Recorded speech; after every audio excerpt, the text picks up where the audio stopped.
fazerem subir com alegria a arca da aliança do Senhor da casa de Obed-edom. Tendo Deus ajudado os levitas que levavam a arca da aliança do Senhor, ofereceram em sacrifício 7 novilhos e 7 carneiros. Davi é vestido de um manto como também todos os levitas que levavam a arca e os cantores, e Quenanias, chefe dos que levavam a arca e dos cantores. Davi vestia também uma estola sacerdotal de linho. Assim todo Israel fez subir com júbilo a arca da aliança do Senhor, ao som de clarins, de trompetas, de símbolos, fazendo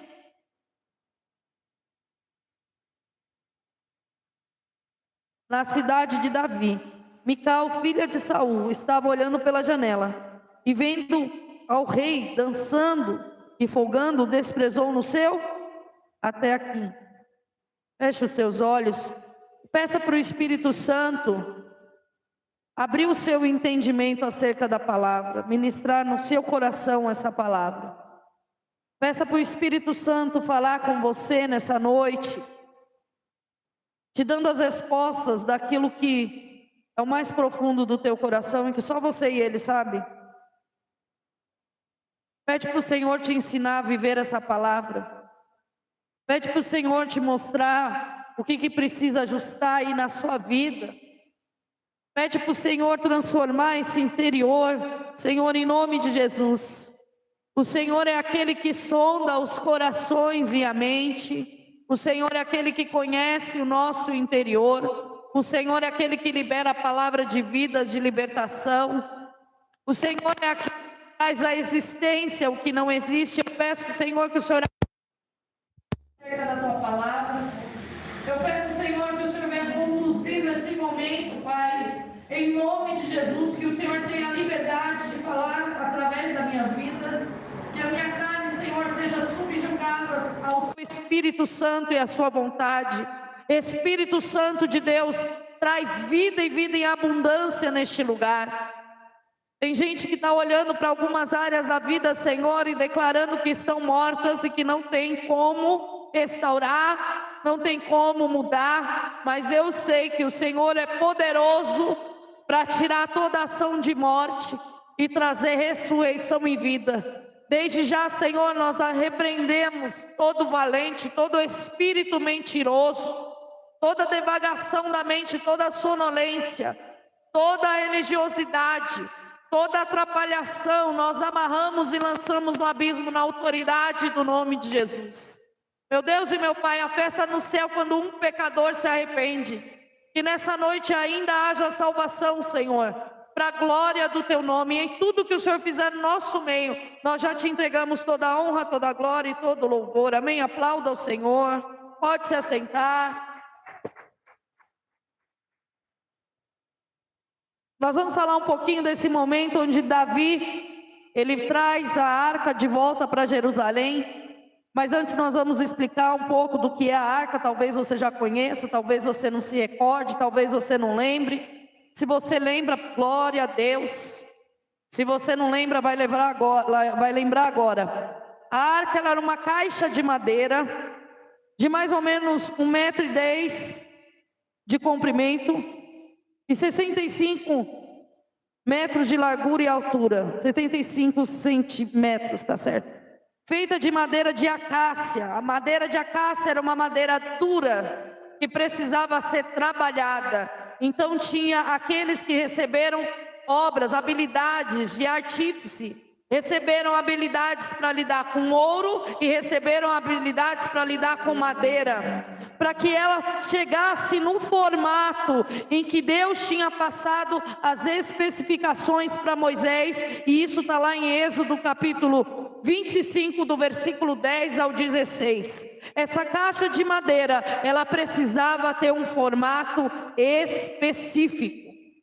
Não era de qualquer jeito, não era de qualquer tamanho, não era de qualquer forma, porque ela ia representar a aliança de Deus com os homens na terra, e ela ia representar e carregar a presença de Deus em frente ao povo de Israel. Era um material que tinha com abundância no deserto.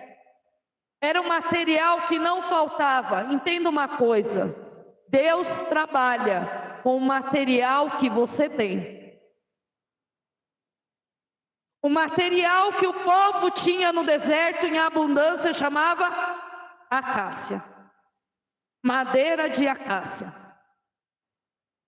Talvez para quem olhasse não ia ter jeito. Talvez para quem olhasse não era uma madeira nobre e apropriada. Talvez aos olhos de quem visse não tem um cedro, não tem um vaso de honra, não tem algo melhor para carregar a presença de Deus, mas Deus escolheu a madeira de acácia. Não entendeu ainda? Deus escolheu a madeira de acácia. Um material que não era nobre, onde ele reveste com o material mais nobre que existe na face da terra, ou que existia naquele tempo, que era o ouro, porque ela era revestida toda em ouro. Não entendeu? Você é a madeira.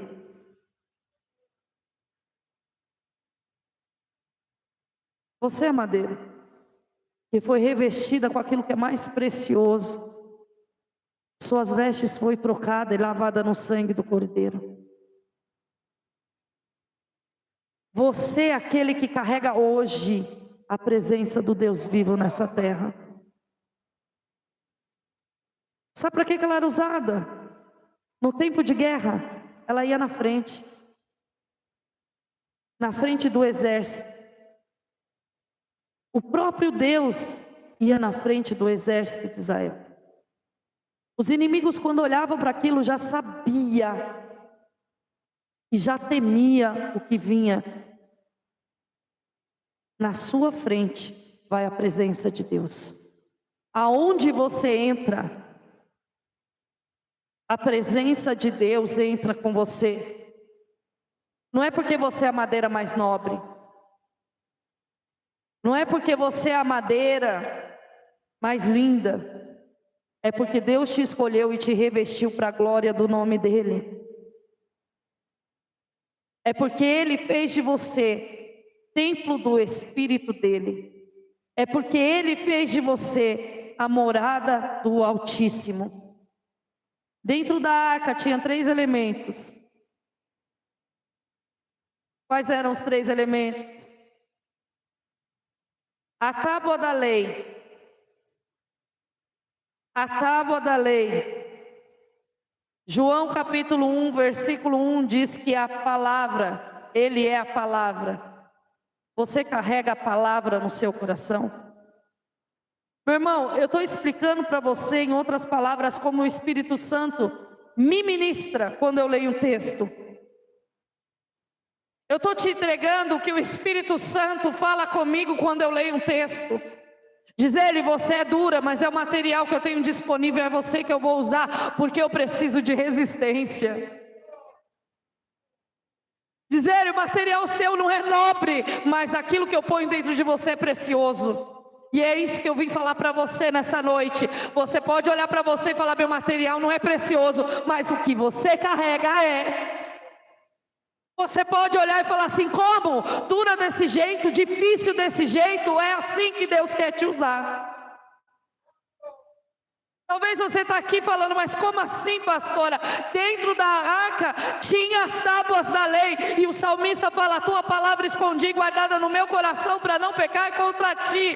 Dentro de você precisa existir o verbo vivo. Dentro de você precisa existir aquele que era antes da fundação do mundo. Então, quando eu leio a palavra, eu vejo as tábuas da lei, no meu coração me remete a João capítulo 1, versículo 1. No princípio era o verbo era Deus, e o verbo estava com Deus. Ele é aquele que é o poderoso para trazer existência àquilo que não existe.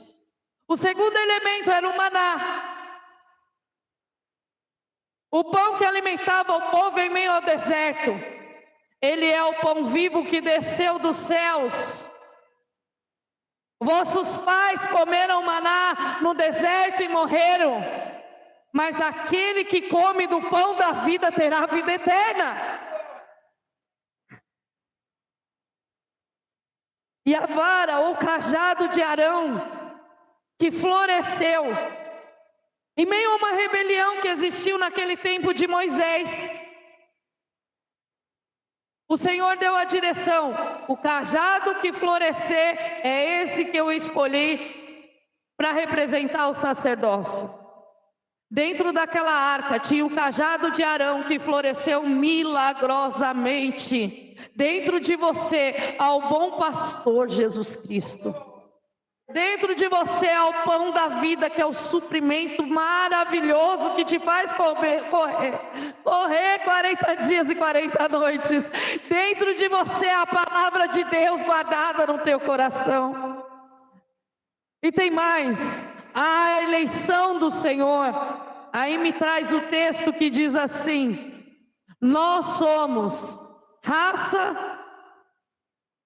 eleita, sacerdócio. Cajado de Arão floresceu mostrando que ele era o quê? Sacerdote. Que ele foi escolhido para o sacerdote. Deus te escolheu para exercer o sacerdócio nessa terra. Dentro de você habita a presença de Deus. Dentro de você habita a eleição do Senhor. Foi Ele que te escolheu.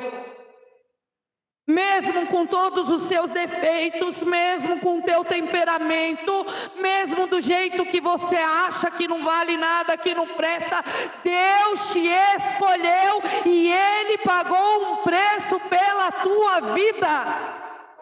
Nunca mais diga que você não vale nada. A arca, ela deveria ser carregada pelos sacerdotes. Imagina uma caixa de madeira revestida de ouro, com 2 querubins em cima, 2 tábuas dentro, um pedaço de madeira que floresceu e o maná que desceu do céu, para carregar no ombro. Um homem sozinho não carrega. Precisava de 4 no mínimo, para carregar aqui, ó, no ombro. Tem um jeito certo de se carregar a presença de Deus. A Bíblia nos mostra que nos tempos de Saul, os filisteus entraram e levaram a arca embora. E quando eles levaram a arca embora, entenda uma coisa, não é que eles roubaram a arca. Deus permitiu que a presença fosse retirada, porque Saul não valorizava a presença de Deus. Saul não se valia dos ensinamentos e princípios do Senhor. Não era caixa, não era arca, era a presença de Deus e tudo aquilo que ela representava. Era a obediência à direção que ele deu e tudo aquilo que ela representava. Ele não se valeu da arca, os filisteus entraram e levaram embora com a permissão de Deus. Mas a presença de Deus nunca vai deixar de ser presença de Deus, mesmo que o inimigo ainda coloque no tempo de Dagon. Porque a palavra de Deus diz que diante do Senhor Jesus, todo joelho e toda língua, que Jesus Cristo... E aquela arca representava também Jesus Cristo. Quando eles levam para o tempo de Dagon, o que acontece com Dagon? Cai com o rosto em terra. Deus não vai deixar de ser Deus. Quem manda e quem governa é o Senhor. Os inimigos, eles começaram a ser assolados, e mais uma manifestação do poder de Deus. Todos aqueles que adoravam a Dagon foram assolados, tiveram enfermidade, a ponto de não suportar a presença de Deus. Aquele que não serve o mesmo Deus não consegue suportar a presença. Se muitas vezes a glória de Deus, quando enche o ambiente, a gente não consegue ficar em pé. Se muitas vezes Moisés subia se relacionando com o Senhor e voltava com o rosto dele resplandecendo a glória de Deus, e o povo não conseguia olhar dos olhos, e era o povo escolhido. Quanto mais aqueles que não servem ao Senhor vai se incomodar mesmo com a presença de Deus, vai sentir incômodo mesmo, vai querer a presença de Deus bem longe. E foi exatamente isso que eles mandaram a arca de volta para o povo de Israel, com um monte de oferta, colocaram em cima de carro de boi e mandaram. Ao chegar em Jerusalém, ficou na casa de um rapaz, e nessa casa ficou aproximadamente 20 anos. Nada aconteceu. Era um levita. Lá a arca ficou, a presença ficou lá, e nada aconteceu. Saul soube que a arca voltou, mas ele não pediu para buscar a arca. Ele desprezou aquilo que o Senhor estava dando. Não despreze o que o Senhor entrega nas tuas mãos. Anos se passaram. Davi manda buscar a arca. Mas na primeira tentativa da busca dessa arca, como que essa arca vem? Ela vem em cima de carro de boi. Ele não se atentou para a maneira que a presença de Deus deve ser carregada. Deus te chamou, Deus te escolheu, Deus colocou a palavra dentro de você, mas existe a maneira correta de você carregar essa presença. Não é do seu jeito. Não é porque o inimigo carregou em carro de boi que você também pode carregar, irmão. Com você é diferente. Não entendeu ainda? Com você é diferente. Se o inimigo pega o que é sagrado, tá aqui em cima no carro de boi, porque não consegue aguentar a presença e manda embora, com você não pode carregar de qualquer jeito, porque você sabe como deve carregar a presença de Deus. Não é de qualquer jeito. A presença de Deus, ela é valiosa nas nossas vidas. Quando eles colocam a arca em cima do carro de boi, o boi tropeça. E Uzá põe a mão na arca, para que ela não caia. Você já ouviu aquela frase, de boa intenção o inferno está cheio? A intenção era não deixar a arca cair. Mas a arca não podia ser tocada de qualquer jeito. A arca tinha o jeito certo de ser tocada, de ser carregada, de ser cuidada. Não era qualquer um que podia cuidar da arca do Senhor. A arca precisava ser cuidada pela tribo de Levi. Uzá era da tribo de Levi. Uzá sabia como tinha que fazer. A arca ficou na casa dele, ele via a arca todo dia, mas ele tratou de qualquer jeito. Como você tem tratado a presença de Deus que está na tua casa? Como você tem carregado a presença de Deus na tua vida? Por uma irreverência. Sabe o que é irreverência? Eu fui pesquisar, o que é irreverência? É aquele que não tem respeito com as coisas sagradas. Eu não anotei. Irreverente é aquele que não tem respeito pelas coisas sagradas. É aquele que age por impulso de Ele não dá valor à autoridade, ele não dá valor ao que é sagrado, ele vai e toca numa impulsividade. Sabe quando a pessoa é impulsiva? Cuidado do que você ri, cuidado do que você comenta, cuidado do que você faz, cuidado com aquilo que você comenta, cuidado com a atitude que você tem. Você carrega algo precioso dentro de você. Você não é todo mundo, você não pode agir como todo mundo. Deus já te ensinou como zelar por essa presença dentro de você. A gente não pode ficar tratando as coisas de qualquer jeito. A gente não pode falar das coisas de qualquer jeito. Ai, você viu o pastor agora que ganhou o pedal? Meu Deus, só toca com rock and roll. Até aí tudo bem, mas o que passa daí? O que você tem falado, o que você tem comentado? Cuidado no que você toca e como você toca. Cuidado no que você fala e como você fala. Você não foi chamado para ser fiscal de obra de ninguém, não. A obra é de Deus, quem fiscaliza é Ele. Sabe como eu faço quando eu vou numa igreja, seja ela qual for?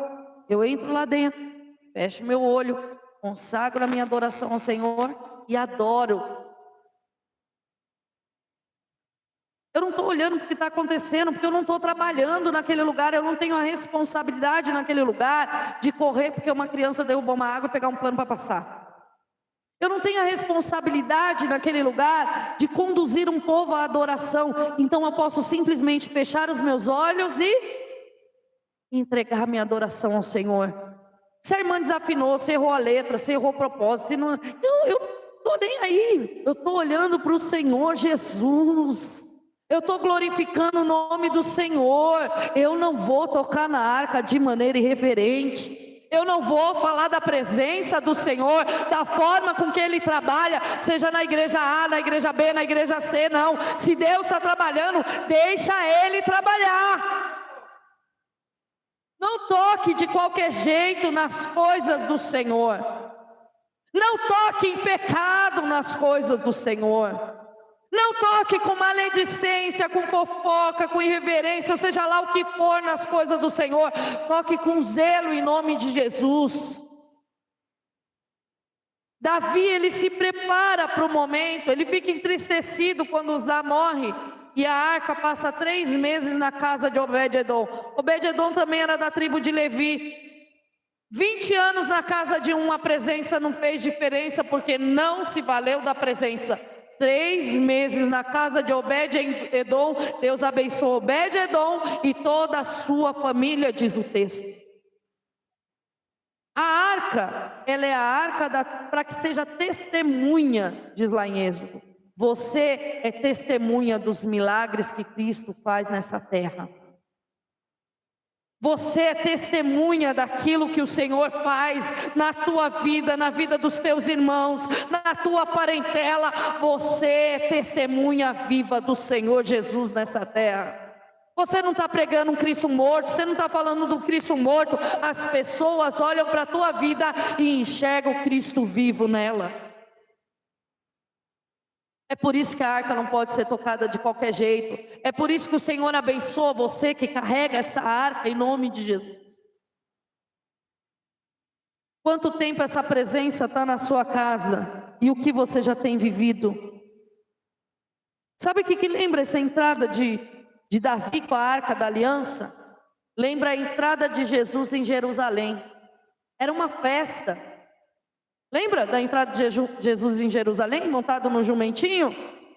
Era uma festa, era uma alegria, era aplausos. Era mais ou menos isso. A representação era essa. A arca estava entrando em Jerusalém, e lá estavam, segundo o texto, os anciãos. O que os anciãos representavam? Eles eram os homens mais velhos, eles eram aqueles que davam conselho, eles eram aqueles que estavam tanto no sacerdócio quanto na legislação. Eles eram aqueles que praticavam a justiça na sociedade. E eles eram aqueles que tinham conselho. Mas ainda que seja diante daqueles que praticam justiça ou que entregam conselho, a presença de Deus precisa ir na frente. O texto que nós lemos diz que tinha os guerreiros, os capitães. Tinha os guerreiros, os capitães, homens de guerra. Não importa se você é homem de guerra, de ordem, de organização, importa que a presença de Deus precise ir na tua frente. Você pode ligar isso a Cristo.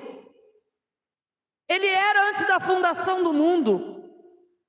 Você pode ligar a Cristo. Ele é aquele que criou a sabedoria. Ele é a fonte de toda a sabedoria. Cristo é a fonte. Tiago diz, não o nosso Tiago, Tiago da Bíblia. Quem não tem sabedoria, peça ao Senhor, porque Ele dá com liberalidade. A Bíblia diz que o nosso Senhor, o nosso Deus, Ele é o Senhor dos exércitos. Ele é o general de guerra. Ele nunca perdeu uma batalha. A presença precisa ir na frente, irmão. E aí vem a figura do rei, vestido de linho, com vestes sacerdotais. Como você tem entrado na presença do rei? A presença do rei é o melhor, é a melhor roupa.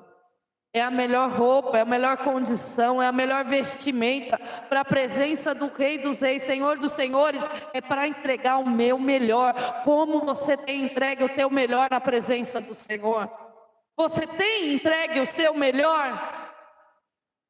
É o seu melhor? Ou você poderia ter feito algo a mais? Preze a dança, porque a presença de Deus, ela vai na frente, mas ela vai sendo carregada com alegria, com júbilo, com cânticos, com ofertas. A cada 6 passos tinha uma oferta, com saltérios, com adufes, com cantores. Como você tem carregado a presença de Deus? Nesse nível, em nome de Jesus, amém? Na tua casa, nesse nível, no teu trabalho, nesse nível, na faculdade, nesse nível, aonde quer que você andar, é nesse nível, em nome de Jesus. Aleluia! Glória a Deus!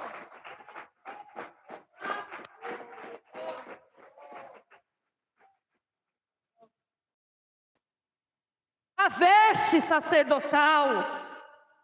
Há tempo de júbilo e de alegria, ainda que olhem para você e falem que você é uma madeira do deserto.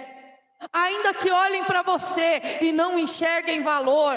Ainda que olhem para você como Mical olhou e falou, olha lá o rei, que papelão que se dá como vadio. Sabe, o Senhor é contigo e Ele se agrada daquilo que você entrega.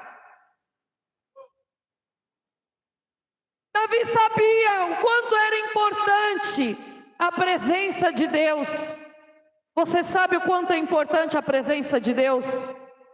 Ainda que te olhem com desprezo, ainda que julgue a tua dança, o teu cântico, a tua oferta, a tua atitude, as tuas vestes, ainda que não entendam a sua entrega, a sua essência, porque Davi entregava tudo dele na adoração, não tinha limites em Davi para aquilo que entregava para o Senhor, até dos tesouros particulares Davi tirava para o Senhor. Tudo era para a glória dele. Então, ainda que não entendam a sua entrega, saiba que o Senhor é contigo.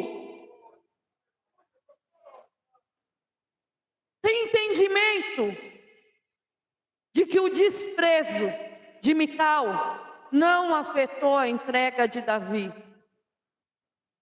Ainda que olhem a tua oferta com desprezo, as roupas com desprezo, ainda que olhem para você a sua atitude de buscar e adorar ao Senhor com alegria, com desprezo, saiba que não pode impedir a tua entrega em nome de Jesus. A única pessoa que foi prejudicada foi Mical, porque o desprezo trouxe a esterilidade sobre ela. Ela não teve descendência. Ela não gerou, mas Davi teve filhos e filhas.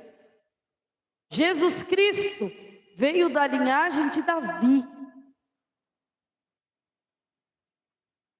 Ele é conhecido como a raiz de Davi. Tem honra maior que essa?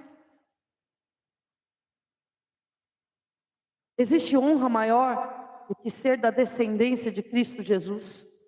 Existe honra maior do que ser um povo escolhido, um sacerdócio eleito e real na presença do Senhor? Existe honra maior do que ser chamado filho de Deus? Existe honra maior do que ter recebido do céu poder e autoridade para desfazer as cadeias, para repreender demônio? Existe honra maior do que ter a salvação, a vida eterna? O que é maior do que isso, meu irmão? A salvação você já tem em nome de Jesus. Não despreze o que Deus te deu. Carregue essa salvação com alegria para a glória do nome dEle. Se coloca de pé em nome de Jesus.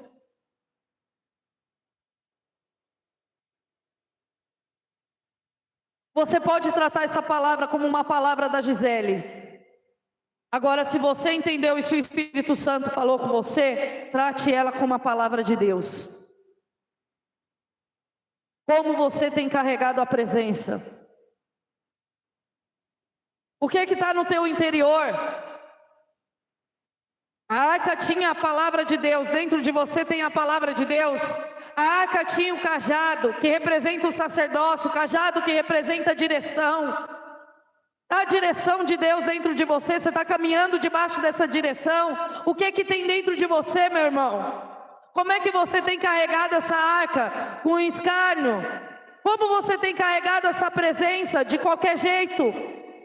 Como você tem tocado nas coisas do Senhor, com o seu interior contaminado? Como tem isso na presença do Senhor?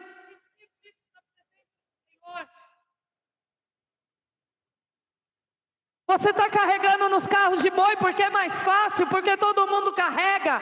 Ou você está indo na presença de Deus carregando com jejum, com oração, com cânticos espirituais, com clamor na madrugada, cultuando ao Senhor na busca, buscando mais a presença? Está carregando como? Nos carros de boi porque Filisteu carregou e não deu nada? Você sabe como carregar essa presença, tem um jeito certo.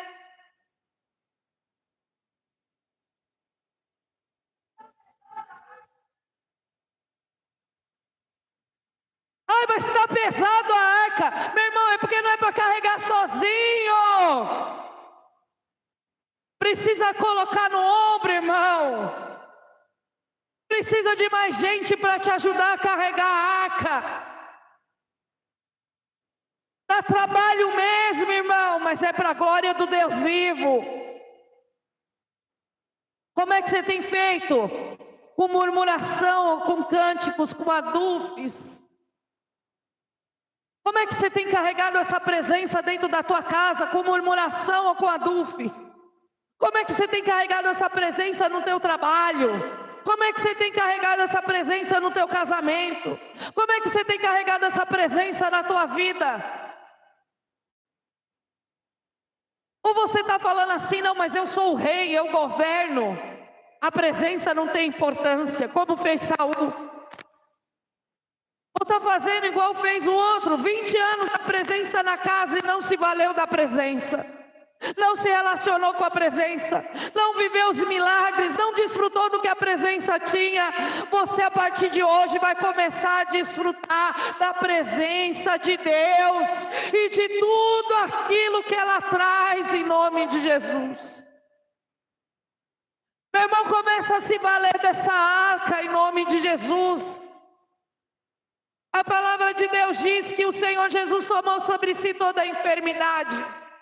Não é porque a gente é madeira nobre, é porque Ele nos escolheu, Ele nos amou primeiro. Senhor, em nome de Jesus, Pai, nós queremos te pedir perdão se carregamos a Tua presença de qualquer jeito. Se carregamos em carros de boi em vez de carregar em jejum e oração. Se carregamos tocando de qualquer forma com murmuração. Nós te pedimos perdão, Senhor, se não colocamos a Tua presença no ombro. Nós te pedimos perdão, Senhor, se nós não nos valemos da Tua presença na nossa frente, em meio às guerras, em meio à adoração. Nós te pedimos perdão, Senhor, se muitas vezes a gente reteve aquilo que é do Senhor.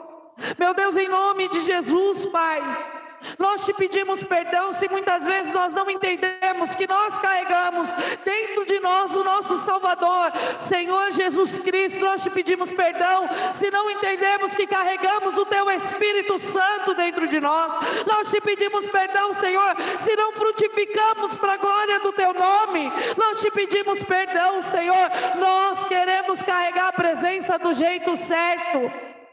Nós te pedimos perdão, Senhor, se nós desprezamos, e por causa do nosso desprezo veio esterilidade. Nós te pedimos perdão, Senhor, se desprezamos a Tua palavra, se desprezamos o tempo da adoração, se desprezamos aquilo que o Senhor nos deu para desfrutar, se desprezamos o nosso casamento. Nós te pedimos perdão, Senhor, em nome de Jesus.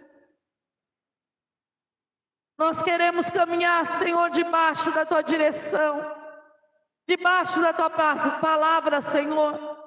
Meu Deus, a garantia de vitória do povo não era a arma que eles tinham, não era o poder de guerra que eles tinham. A garantia de vitória daquele povo não era o quanto eles sabiam manusear a espada. A garantia de vitória daquele povo era se o Senhor ia com eles na frente. Porque era o Senhor que colocava confusão no arraial do inimigo, era o Senhor que mandava a chuva de pedra, era o Senhor que dava o milagre e a vitória. Senhor, nós confiamos em Ti. Que você possa viver essa palavra e desfrutar do amor de Deus em todas as áreas da sua vida, em nome de Jesus. Que o amor do Pai, que a graça salvadora de Jesus e a comunhão do Santo Espírito da promessa esteja sobre a tua vida, sua família. Amém.